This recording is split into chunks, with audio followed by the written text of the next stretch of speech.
और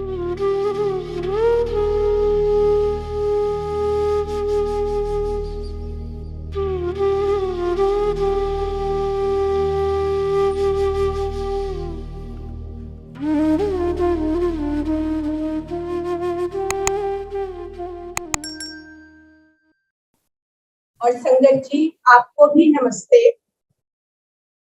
मेरा सौभाग्य है कि आज गुरुजी ने सत्संग करने का अवसर प्रदान किया। वो कहते हैं ना, शब्द में भी कहा गया है गुरबानी में, गुण गावत तेरी पुत्रस मैल। तो ये जो गुरुजी हमें सत्संग करने का अवसर देते हैं, तो उससे वो हमारे ही मन की मैल को धोते हैं। तो सत्संग करने वाले का तो कल्याण होता ही है। गुरुजी कहते थे कि सत्संग करन वाले का भी कल्याण ते सत्संग सुनन वाले का भी कल्याण। तो हम सबका ही कल्याण गुरुजी करते हैं, उसके लिए गुरुजी का बहुत बहुत शुक्राना। अभी गुरुजी का ये महीना बहुत ही ब्लेस्ड महीना है। गुरुजी का बर्थडे इसी महीने में 7 जुलाई को होता है और हर साल हम उसे बहुत धूमधाम से मनाते हैं। और फिर उसके कुछ ही दिनों के बाद गुरु पूर्णिमा भी इसी महीने में आती है। और गुरुजी अपने बर्थडे पे भी हम सबको खूब ब्लेस करते हैं और गुरु पूर्णिमा वाले दिन भी उनका आशीर्वाद हम सबको प्राप्त होता है। तो गुरुजी का जितना शुक्राना किया जाए उतना कम है। गुरुर ब्रह्मा गुरुर विष्णु गुरुर्देवो महेश्वरा गुरुर साक्षात परब्रह्म तस्मै श्री गुरुवे नमः। गुरु ही ब्रह्मा है, गुरु ही विष्णु है, गुरु ही महेश्वर है और गुरु जो है वो साक्षात पार ब्रह्म है। जो पर ब्रह्म है, जो महाशिव है, वो गुरु है। उन गुरु को हमारा प्रणाम है, हमारा बारंबार नमस्कार है। और हमारे गुरु जी तो साक्षात महाशिव है, ये हम सब जानते हैं।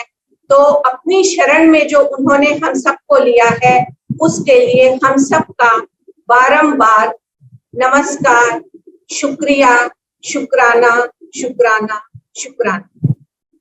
अब मैं अपनी सोल की जर्नी जो इस जन्म में, मैं यही कह सकती हूँ कि मेरी सोल की इस जन्म में जर्नी कब से स्टार्ट हुई, क्योंकि वो हम नहीं जानते कि हमारी जर्नी जो है कितने जन्मों से गुरुजी के साथ स्टार्ट हो चुकी है, वो सिर्फ गुरुजी जानते हैं। हम इतना जानते हैं कि इस जन्म में गुरुजी के पास जाने का सौभाग्य मुझे और हमें, हमारी फैमिली को 2004 में जून के महीने में प्राप्त हुआ। और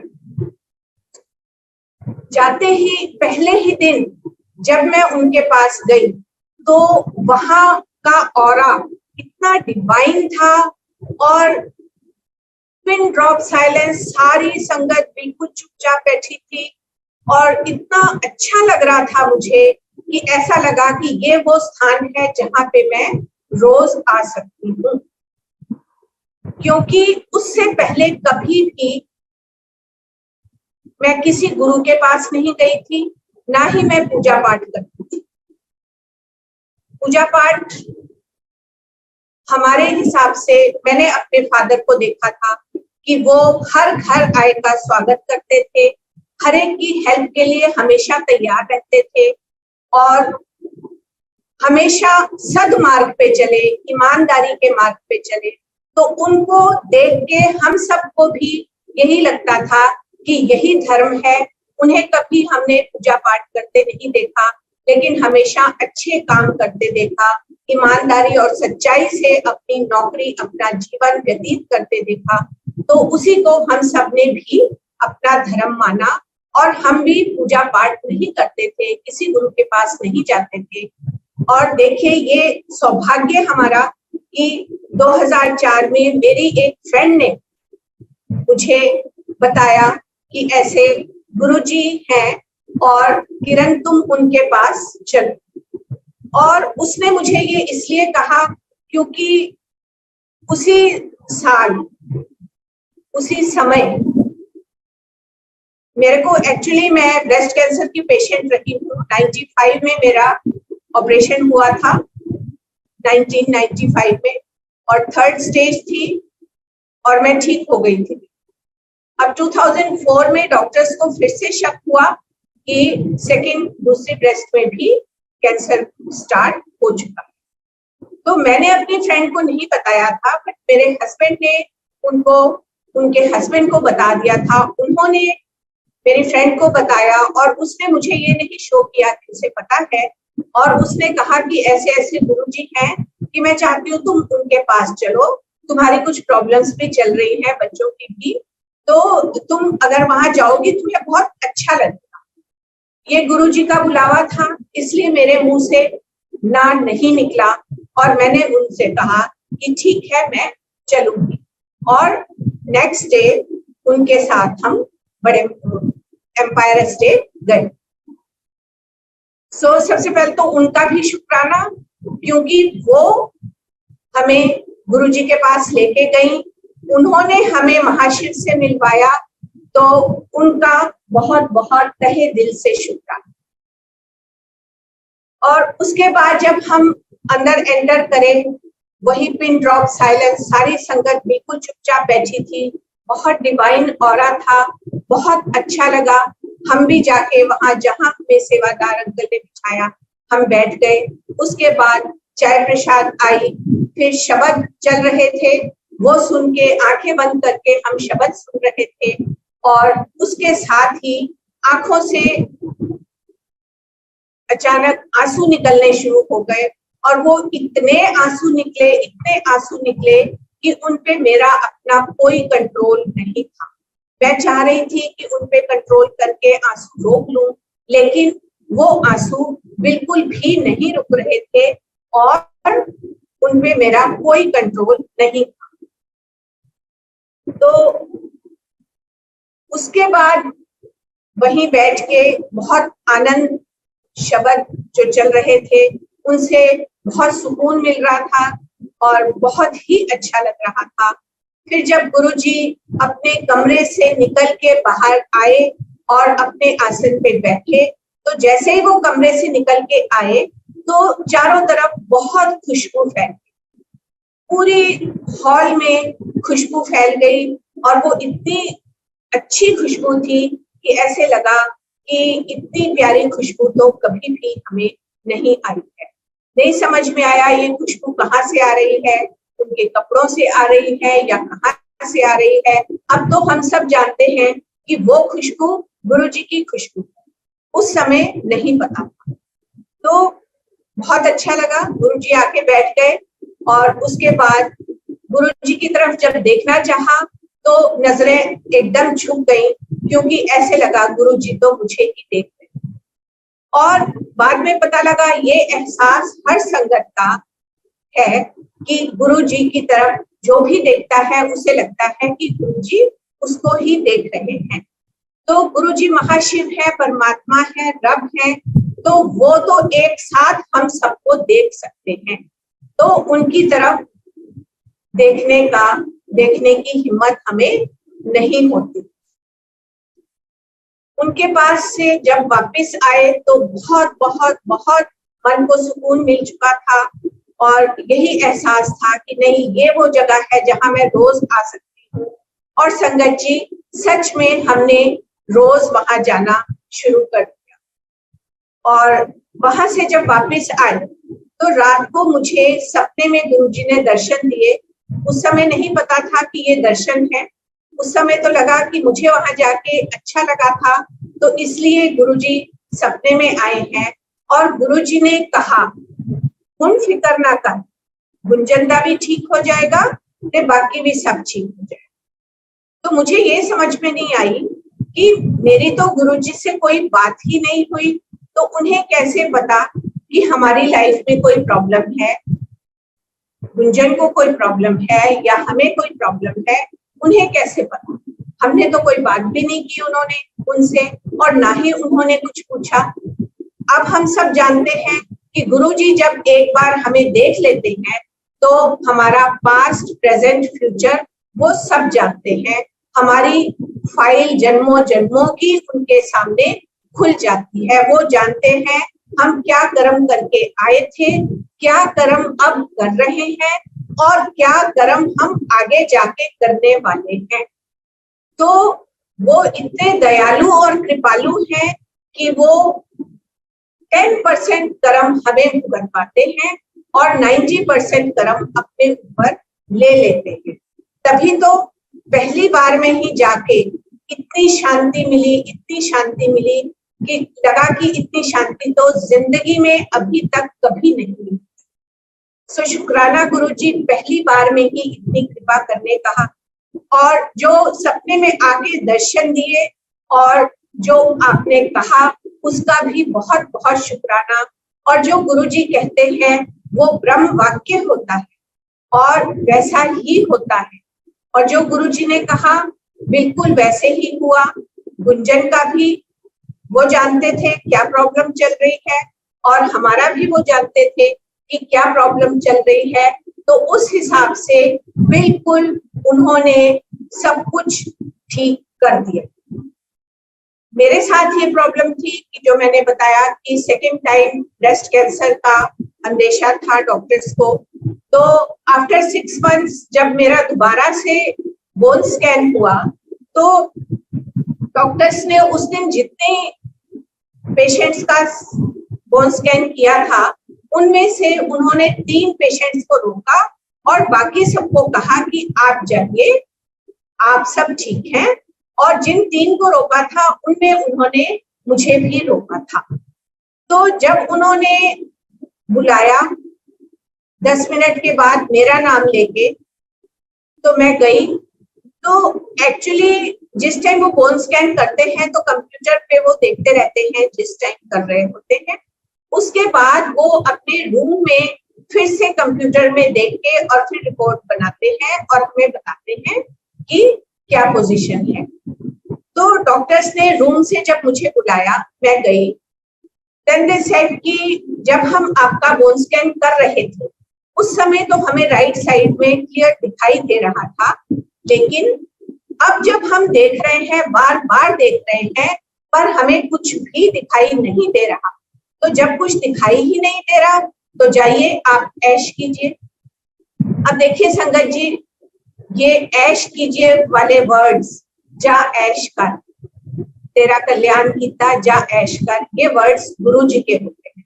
और मुझे डॉक्टर ने कहा कि जब कुछ नहीं दिख रहा है तो जाइए ऐश कीजिए।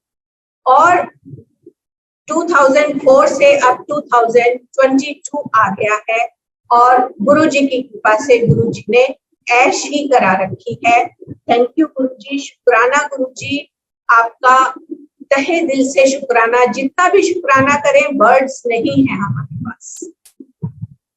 और गुंजन की प्रॉब्लम ये थी कि वो जॉब कर रहा था, अपनी कोर्स करने के बाद जो उसे जॉब मिली थी वो उस कंपनी ने कहा था, वो एयरक्राफ्ट इंजीनियर है, तो उस कंपनी ने कहा था कि हम आपको जॉब तो देंगे बट वी विल नॉट पे। तो ही आस्क्ड मी कि क्या करूं मम्मी, जॉब करूं कि नहीं। तो मैंने उसे कहा कि नहीं, तुम जॉब ज्वाइन कर लो, क्योंकि वो नहीं पे कर रहे हैं कोई बात नहीं, तुम्हें तुम्हारे फील्ड का एक्सपीरियंस तो मिलेगा, उसके बेस पे ही तुम्हें आगे और जॉब्स भी मिल सकती है। तो 1 साल से वो विदाउट पे उस कंपनी में काम कर रहा, और गुरुजी के पास जाने के बाद विद इन डेज उसकी एक और कंपनी में विद पे जॉब लगी, और आफ्टर 2 मंथ्स एक और कंपनी में उनकी जॉब उसकी लग गई। और उसके बाद उस कंपनी को किंगफिशर ने, एयर डेक्कन को किंगफिशर ने एक्वायर कर लिया और ये उनका एम्प्लॉय, और उसमें बहुत अच्छा किंगफिशर जब तक रहा तब तक बहुत अच्छा इसका उसमें रहा। पर हम सब जानते हैं कि किंगफिशर जो है वो शट डाउन हो गई और उसके बाद 2 साल के लिए ही वाज जॉबलेस। तो उसका जॉबलेस रहना भी उसके लिए बहुत ही ब्लेस्ड पीरियड रहा गुरुजी की कृपा से, क्योंकि उस पीरियड में गुरुजी ने उसे अपने आप से जोड़ लिया और वो गुरुजी के और नजदीक आ गया और गुरुजी को और ज्यादा मानने लग गया। तो ये भी गुरुजी का ही एक तरीका है कि जॉबलेस होते हुए भी इतना उसे ब्लेस्ड रखा और उसके कर्म 2 साल कर्म काटने का आई थिंक इससे अच्छा और कोई तरीका नहीं है कि जॉबलेस रख के और गुरुजी के साथ जुड़ जाना। सो थैंक्स टू गुरुजी, बहुत बहुत शुक्राना गुरुजी का। और उसके बाद गुरुजी की कृपा से 31 मई को हम लोग डुगरी जा रहे थे। तो रास्ते में डुगरी पहुंचने के 3-4 किलोमीटर पहले हमारा बहुत भारी एक्सीडेंट हुआ। पीछे से एक बाइक आ रही थी, अचानक से वो हमारी कार के आगे से सड़क क्रॉस करने लगी। तो समझ में नहीं आया बेटे को अब मैं क्या करूं, तो उसने भी एकदम अपना स्टीयरिंग व्हील मोड़ लिया और कार को मोड़ लिया ताकि टक्कर ना हो, एक्सीडेंट ना हो। लेकिन वो एक्सीडेंट तो होना ही था, सो वो हुआ। बाइक के भी हमने देखा वो मिरर एक तरफ पड़ा है और भी 1-2 टुकड़े बाइक के हुए थे। एंड ऐसा लगा कि बस अब तो पता नहीं क्या होने वाला है। बेटे ने स्टीयरिंग व्हील पे सिर रख दिया, उसके साथ उसका फ्रेंड बैठा हुआ था जिसने बाद में बताया कि गुंजन जब तुमने स्टीयरिंग व्हील पे अपना सिर रख दिया था उस समय मुझे ऐसे महसूस हुआ था कि किसी शक्ति ने उसे संभाल लिया है। और वो हम सब जानते हैं कि वो शक्ति कौन है, वो हमारे महादेव, हमारे गुरु जी हैं। तो थोड़ी देर के बाद ही एक ट्रक आया और वो हमारी गाड़ी के पास रुक के उसने कहा कि तुसी गड्डी सड़क के बीचों बीच क्यों रोकी हुई है, पासे ला लो। तो बेटे ने कहा कि एक्सीडेंट हो गया है ना। कहते हाँ ठीक है एक्सीडेंट हो गया पर गाड़ी पासे पे ला लो। सो उसने कहा ठीक है और हमने गाड़ी फिर साइड में लगा दी। उस समय ये बात ध्यान नहीं आई कि गाड़ी तो पहले ही मोड़ ली थी, तो फिर वो सड़क के बीचों बीच कैसे खड़ी। ये सब गुरुजी की माया है। और वो ट्रक ड्राइवर कौन था ये भी गुरुजी जानते हैं और पंजाबी में ही उसने बोला। तो ये गुरुजी ने बहुत भारी कृपा की उस समय। और हम देख रहे थे कि वो उस बाइक को 2 बच्चे चला रहे थे जो कि 15-16 साल की एज के थे और व्हाइट कलर का कुर्ता पजामा उन्होंने पहना हुआ।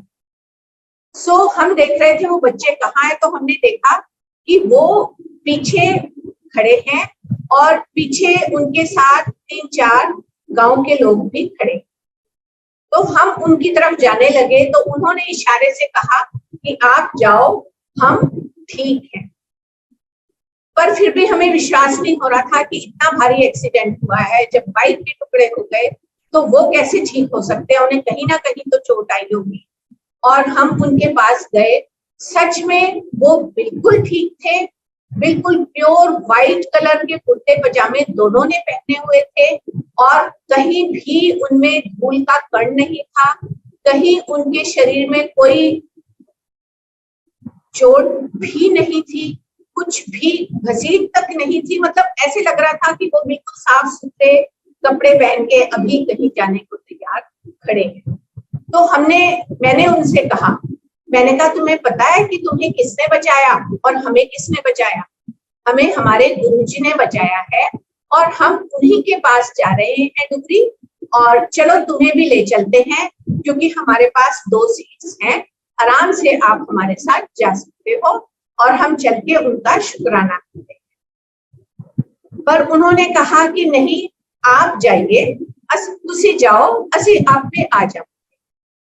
तो जब उन्होंने ये कहा तो हमें लगा कि ठीक है, अगर वो अपने आप आना चाहते हैं तो ठीक है, और हम वहां से डुगरी के लिए चले। और जब डुगरी में भी गए और कार पार्किंग वाले सेवादार अंकल ने हमें कार पार्किंग की जगह बताई, तो उन्होंने कहा कि आपकी गाड़ी का तो बहुत बुरा हाल है, क्या हम किसी मैकेनिक को बुलाएं? तो बस ऐसे ही एकदम मुंह से निकला कि जब हम 3-4 किलोमीटर चल के आ गए हैं और कार हमें यहाँ तक ले आई है, तो दिल्ली भी हम वापस अंकल गुरुजी जरूर पहुंचा देंगे और वहीं जाके फिर हम इसको दिखा लेंगे। they said ठीक है। और उसके बाद हम गुरुजी का हमने बहुत शुक्राना किया डुगरी में सत्संग में, और उसके बाद हम वापस दिल्ली आ गए। और दिल्ली में जब हमने अपनी कार दिखाई तो 8-10 दिन के लिए कार को हमें वहीं रखना पड़ा रिपेयरिंग के लिए, और 8-10 दिन के बाद हमें कार वापस मिली, उसका डोर चेंज हुआ, बाकी भी जहां जहां पे कार में नुकसान हुआ था वो सब रिपेयरिंग हुई। तो शुक्राना है गुरुजी का कि बचे कुचे कष्ट गुरुजी ने उस कार के थ्रू काटे, ना तो अंदर बैठे हम लोगों को कुछ हुआ और ना ही उन दोनों बच्चों को कुछ हुआ। और जब हम डुगरी के लिए चले थे और हमने शब्द चलाए थे कार में, तो सबसे पहला शब्द यही चला था, चौगिर्द हमारे राम का दुख लगे ना भाई। तो ये गुरुजी पहले ही सुना देते हैं कि हमारे आसपास उनका पहरा है। और जैसे ही वापस आए the very next day Gunjan को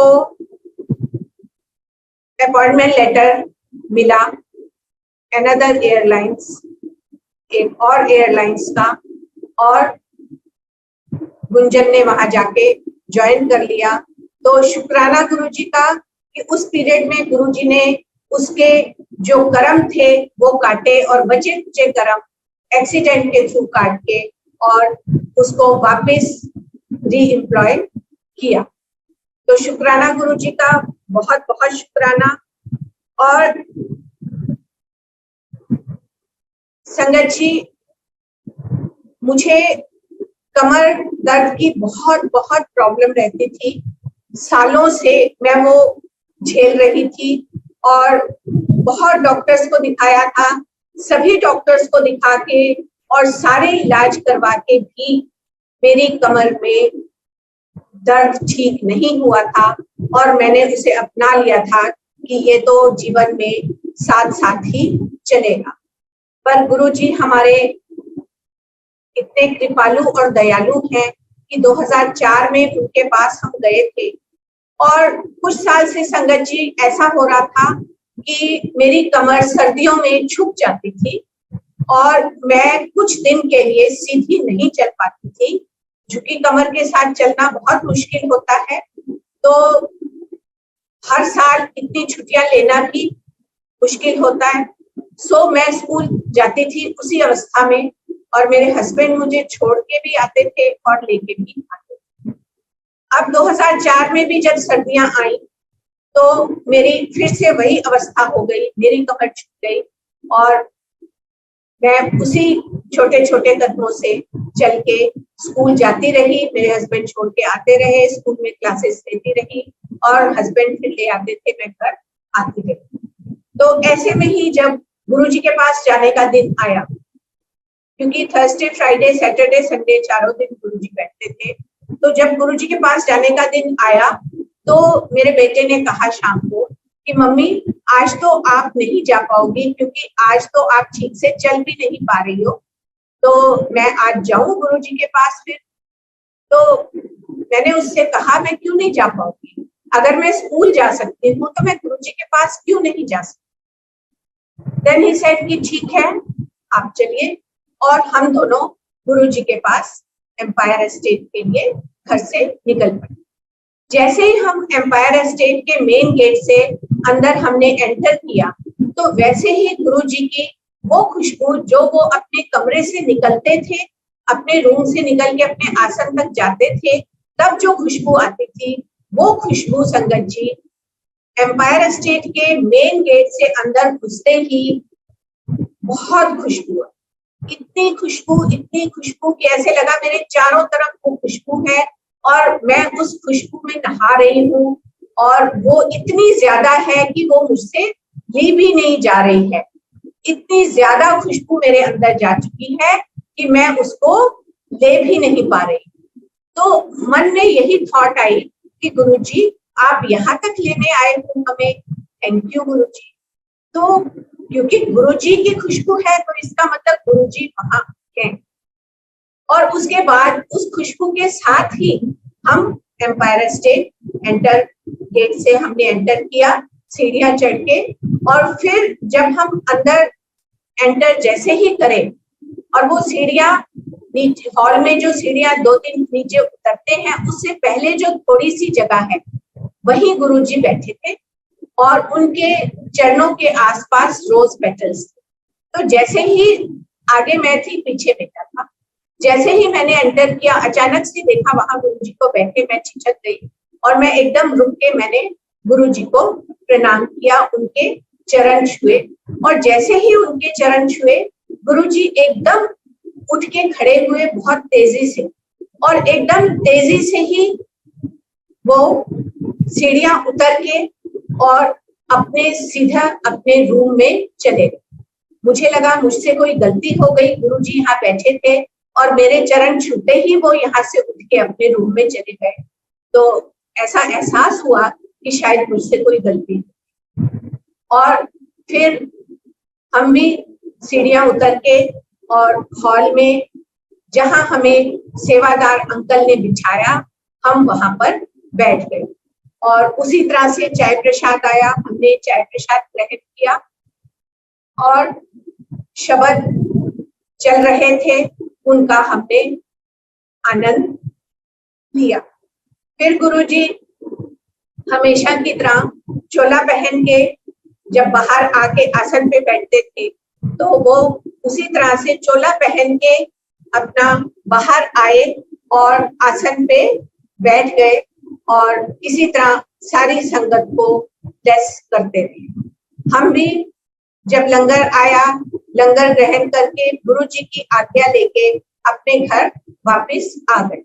तो जैसे ही हम अपने घर वापस आए तो मेरी बेटी ने दरवाजा खोला और कहा कि मम्मी गई तो आप झुकी हुई थी, आई तो सीधी हो। तो तब मुझे पता लगा कि गुरुजी ने कितनी बड़ी कृपा कर दी है। मुझे नहीं पता लगा, मेरे बेटे को नहीं पता लगा, और गुरुजी ने इतनी बड़ी कृपा कर दी कि मेरी झुकी हुई कमर को सीधा कर दिया। और मैंने कहा अरे हाँ, मेरी कमर तो सीधी हो गई, मुझे तो पता ही नहीं लगा। और संगत जी वो दिन है और आज का दिन है। कमर मेरी तब से अब तक कितनी सर्दियां आई, आई थिंक 18 इयर्स, मेरी कमर दोबारा नहीं झुकी। तो शुक्राना गुरुजी, आपका बहुत बहुत बहुत शुक्राना। मतलब वर्ड्स नहीं है शुक्राना करने के, हमारे पास बिल्कुल कभी भी वर्ड्स हो ही नहीं सकते कि हम उनका शुक्राना कर सकें। इसी तरह से मुझे माइग्रेन की भी प्रॉब्लम थी और बहुत प्रॉब्लम थी।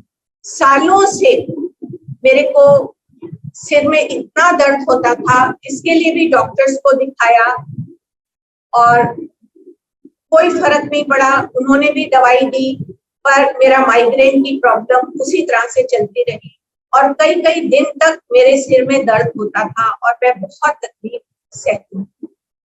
गुरुजी के पास जाने के बाद मुझे खुद को नहीं पता लगा कि ये कृपा उन्होंने कब कर दी। गुरुजी इतने दयालु और कृपालु हैं कि वो हमें बिना बताए पता नहीं हमारी कितनी बीमारियां ठीक कर देते। तो मुझे बिल्कुल नहीं पता लगा कि ये मेरी माइग्रेन की प्रॉब्लम कब ठीक हो गई, क्योंकि इसके लिए भी मेरी बेटी ने ही एक दिन कहा कि मम्मी पहले तो आप बड़ी जल्दी जल्दी कहती थी कि मेरे सिर में दर्द हो रहा है और उसके बाद 3-4 दिन तक आप बहुत तकलीफ में रहती थी, लेकिन अब तो आपने बहुत टाइम हो गया, कितने महीने हो गए आपने कभी कहा ही नहीं कि मेरे सिर में दर्द हो रहा है। तो संगत जी तब मुझे एहसास हुआ कि मेरा ये माइग्रेन की प्रॉब्लम ठीक हो चुकी है। जब तकलीफ होती है तब हमें बहुत एहसास होता है कि हमें बहुत तकलीफ हो रही है, लेकिन जब वो ठीक हो गई तो पता ही नहीं लगा, एहसास ही नहीं हुआ कि ये प्रॉब्लम मेरी ठीक हो चुकी है। तो उसके लिए भी गुरुजी का बहुत बहुत शुक्राना। वही मैं कह रही हूँ ना कि कितना भी हम शुक्राना कर लें गुरुजी का, बहुत कम, बहुत बहुत कम। और इसी तरह से एक दिन सपने में आके गुरुजी ने ज्यादातर सपने में ही आकर बात की है। वैसे हम ये सब जानते हैं कि सपने में आना उनके दर्शन ही होता है, तो सपने में आके दर्शन देके ही वो मुझे और हमारी फैमिली को ब्लेस करते रहे हमेशा। तो उन्होंने मुझे कहा कट बोलिया कर। अब उन्होंने बस इतना कहा कट बोलिया कर, और सुबह उठ के मैं ये सोचती रही कि क्या मैं ज्यादा बोलती हूँ, और मैंने बच्चों से भी पूछा कि क्या मैं बहुत ज्यादा बोलती हूँ। मुझे गुरुजी ने सपने में आके कहा कि कट बोलिया। तो बच्चों ने कहा नहीं ऐसी तो कोई बात नहीं है। बस मुझे लगा कि गुरुजी ने कहा है तो कोई तो बात होगी, तो मुझे कम बोलना चाहिए। तो कोशिश करूंगी कि जितना मैं बोलती हूँ मैं उससे कम बोलूं। हालांकि मुझे खुद नहीं समझ आया कि गुरुजी ने ये क्यों कहा, और ये बात मुझे जब समझ आई तब तक गुरुजी चोला भी छोड़ चुके थे, और मुझे मेरी जॉ में, यहाँ से गले में, यहाँ तक, मतलब ये ऊपर तक मेरी गले से लेके और सिर तक, माथे तक बहुत दर्द होता था, बहुत अनबियरेबल पेन होता था। और उसके लिए मैंने गला भी दिखाया, दांत भी दिखाए, सिर दर्द वाले डॉक्टर के पास भी गई, कान भी दिखाए क्योंकि कान में भी दर्द महसूस होता था, पर सब कुछ ठीक था। किसी ने नहीं बताया कि क्या प्रॉब्लम है, नहीं समझ में आया। तो फिर एंड में किसी ने कहा कि ईएनटी के डॉक्टर को दिखाओ। जब वहां दिखाया तो उन्होंने जब मुझे चेक किया, देन ही सेड कि आपको बहुत ही सीवियर एक्यूट जॉ का आर्थराइटिस है, और ये इतना ज्यादा है कि अगर आप अपना मुंह थोड़ा भी ज्यादा खोलेंगे तो ये कभी भी खुला का खुला रह सकता है। तो इसलिए आप कम से कम बोलिए, आपको कम से कम बोलना है, अपना मुंह कम से कम खोलना है। तो देखिए डॉक्टर ने कहा आपको कम से कम बोलना है, और डॉक्टर गुरुजी ने कितने साल पहले ये बात कहती थी कि कट बोलिया कर। उस दिन मुझे समझ में आई कि गुरुजी के कहने का क्या मतलब था। पर संगत जी उस टाइम डॉक्टर ने दवाई दी और जो भी उन्होंने ट्रीटमेंट दिया वो मैंने किया, पर मुझे अब ये बात समझ में आती है कि गुरुजी ने वो सेंटेंस कह के मुझे ब्लेस किया था, क्योंकि देखिए कट बोलिया कर उन्होंने कहा था, और अब उन्हीं की कृपा है, वो सेवा देते हैं अपने गुणगान करने की, और घंटा घंटा, आधा घंटा, घंटा बैठ के उनका हम जब गुणगान करते हैं तो कुछ भी दर्द नहीं होता और मैं बिल्कुल ठीक रहती हूँ। ये उनकी अपार कृपा है। ये सेंटेंस कह के उन्होंने मुझे ब्लेस किया। थैंक यू गुरुजी, शुक्राना गुरुजी, आपका बहुत बहुत शुक्राना।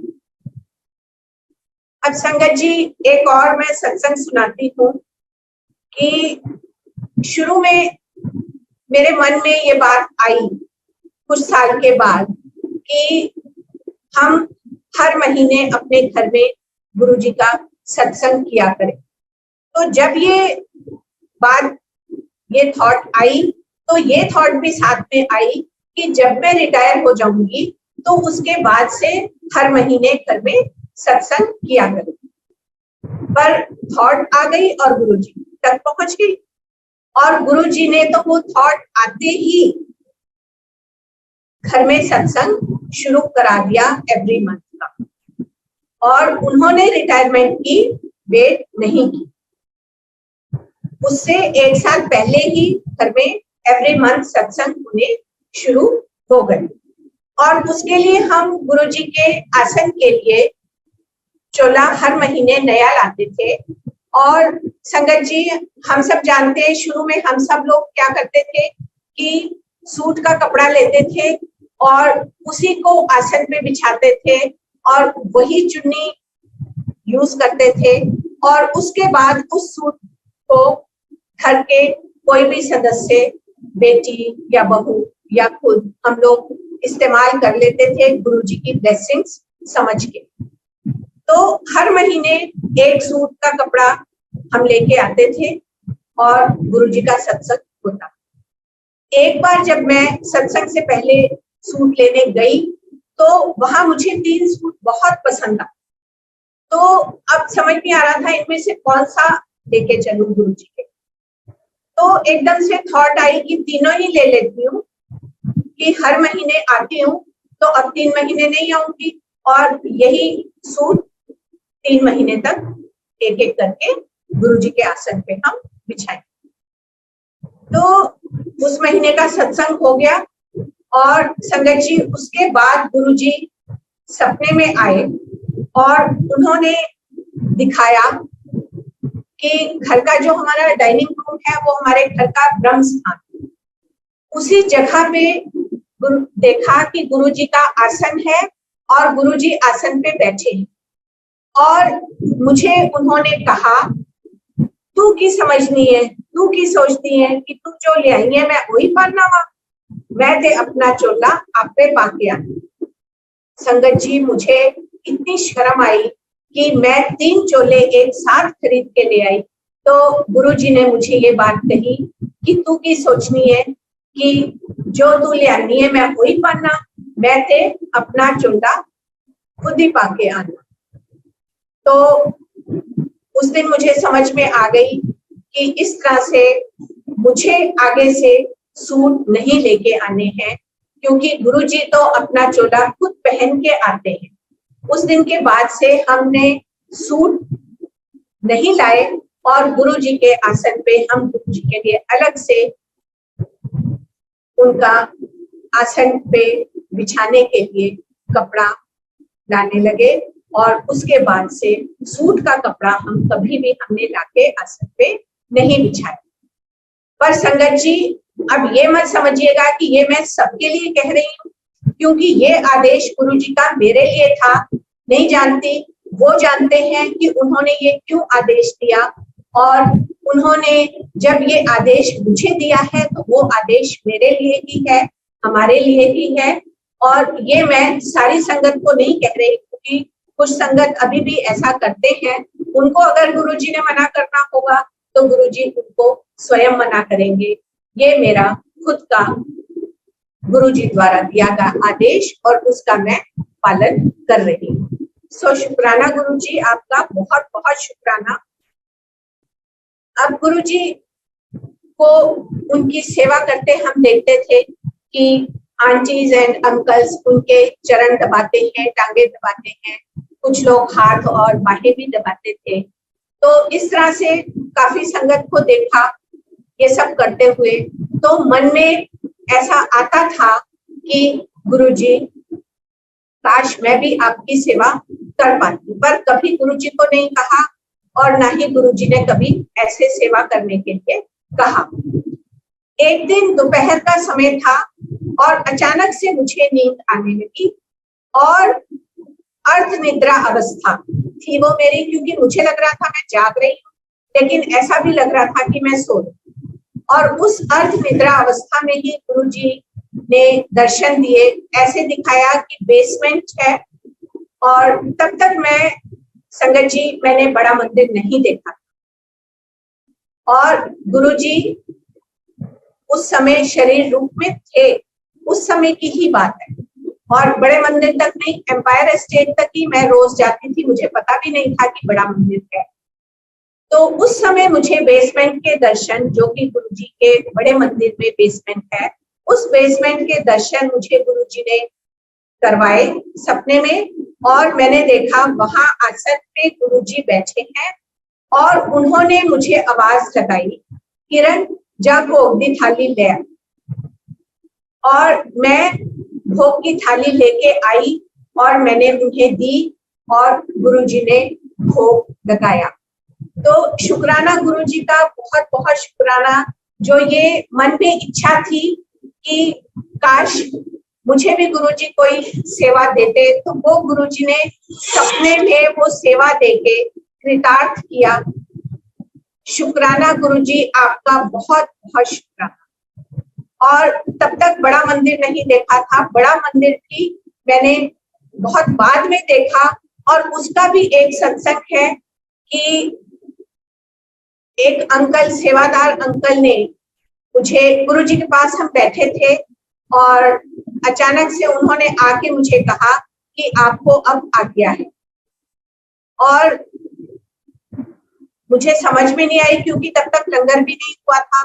तो मैंने कहा अंकल अभी जाना है? तो उन्होंने कहा हाँ, आपको अभी गुरुजी की आज्ञा है, अब आप जा सकते हैं। मैंने कहा लंगर भी किए बिना? ही सेड हाँ, अब आप जाइए। मैंने कहा तो फिर मैं अब नहीं आ सकती? तो उन्होंने कहा अब आपको आज्ञा है। मैं वहां से, हम लोग चले गए और रास्ते में बहुत रोना आया कि गुरुजी ने ऐसे मुझे कैसे भेज दिया। मुझे तो यहाँ आके बहुत अच्छा लगता था और तब तक भी संगत जी मुझे नहीं पता था बड़े मंदिर के बारे में। तो मैंने अपनी फ्रेंड से, जो मुझे लेके गई थी, मैंने उनसे कहा कि ऐसे ऐसे आज मेरे साथ हुआ। तो शी सेड कोई बात नहीं, तुम बड़े मंदिर चली जा। तो मैंने कहा बड़ा मंदिर कहाँ? तो उन्होंने बताया मुझे कि बड़ा मंदिर किस जगह है। और फिर हम बड़े मंदिर पहुंचे और बड़े मंदिर जिस दिन हम पहुंचे, वहां एंटर करते ही मुझे ऐसे लगा कि मैं किसी स्वर्ग में पहुंच गई। कि अगर स्वर्ग कहीं है, हमने अभी तक सुना हुआ है कि स्वर्ग बहुत अच्छी जगह है, बहुत सुंदर जगह है, तो ये किसी स्वर्ग से कम नहीं है। यही थॉट मेरे मन में आया। इतने बड़े बड़े और इतने सुंदर फ्लावर्स थे उस मंदिर में खिले हुए और बहुत ही खूबसूरत वो मंदिर था। और वहां जाके हॉल में जब हमने दर्शन किए, वहां शिव जी की मूर्ति थी, गुरु जी का आसन था और पता लगा कि वहां आके गुरु जी बैठते हैं। वहां जाके मत्था टेका और हम वहां बैठे। तो वहां पे एक आंटी थी, उन्होंने हम सबको चाय प्रसाद लाके दिया और उन्होंने शिव जी के आगे जोत जगाई। वहां जो किचन है, हॉल के साथ ही किचन है, उस जगह पे जहाँ गुल्लक है उसके साथ ही किचन। तो उस अंदर जाके वो मेरे को भी अपने साथ ले गई। अंदर से उन्होंने घी निकाला, जोत में डाला और उन्होंने जोत जगा के शिव जी की मूर्ति के आगे रखी और कहा कि माथा टेक के यही आप बैठो और फिर चाय प्रसाद पियो। फिर उन्होंने हमें चाय प्रसाद पिलाया, लड्डू प्रसाद पिलाया और उन्होंने कहा चलो अब तुम्हें पूरा मंदिर दिखाती हूँ। और उन्होंने हमें पूरा मंदिर दिखाया, गुरुजी की कुटिया, झूला और बाकी पूरा गुरुजी का स्थान। गणेश जी तो शुरू में एंटर करते ही हमने देखा था गणेश जी की प्रतिमा को, और इस तरह से पूरे मंदिर के उन्होंने दर्शन कराया। और उस टाइम वो छोटा किचन जो है वही किचन होता था, मतलब सब कुछ उन्होंने दिखा के और फिर उन्होंने कहा कि यहाँ आते रहा। तो हमने कहा ठीक है। और हमें लगा कि अब एम्पायर स्टेट तो हम जा नहीं सकते, तो हमने एवरी संडे वहां जाना शुरू कर दिया। क्योंकि हम उस दिन संडे को वहां गए थे, तो संडे को ही वो आंटी मिली थी और पूरा मंदिर हमने देखा था और वहां जाके हमें बहुत अच्छा लगा था। अब हम हर संडे वहां जाने लगे। तो एक संडे को वहां पर सिंगला अंकल मिले और उन्होंने भी हमें अपने सत्संग सुनाए और कहा कि आंटी आप लोग संडे को यहाँ आते हो तो हमने कहा हाँ जी अंकल, हम संडे को यहाँ आते हैं। और एम्पायर स्टेट तो हमारा जाना मना हो गया है ना, हमें वहां पे एक अंकल ने मना किया था, सो हम वहां पे अब आजकल नहीं जाते हैं और हम बड़े मंदिर आते हैं। तो उनसे हमने ये भी पूछा कि अंकल क्या हम अब बड़े मंदिर ही आ सकते हैं, हम एम्पायर स्टेट क्या अब नहीं आ सकते? तो उन्होंने कहा कि नहीं, ऐसी कोई बात नहीं है, आप एम्पायर स्टेट भी आ सकते हैं। तो उस दिन के बाद संगत जी हमारा एम्पायर स्टेट भी जाना शुरू हो गया। उसका भी शुक्राना है गुरु जी का बहुत बहुत, हम उनके दर्शनों के लिए वहां भी जाते रहे। इस तरह सत्संग तो बहुत है संगत जी। अब मैं यहीं पे समाप्त करना चाहूंगी और गुरुजी से आज्ञा लेना चाहूंगी। जब गुरुजी फिर से अपने गुणगान करने की आज्ञा देंगे तो मैं अवश्य ही उनका गुणगान करके उनकी सेवा में उपस्थित हो जाऊं। तो थैंक यू गुरुजी, शुक्राना, आपका बहुत बहुत शुक्राना। और संगत जी आपका भी बहुत बहुत शुक्राना, शुक्राना शुक्राना शुक्राना।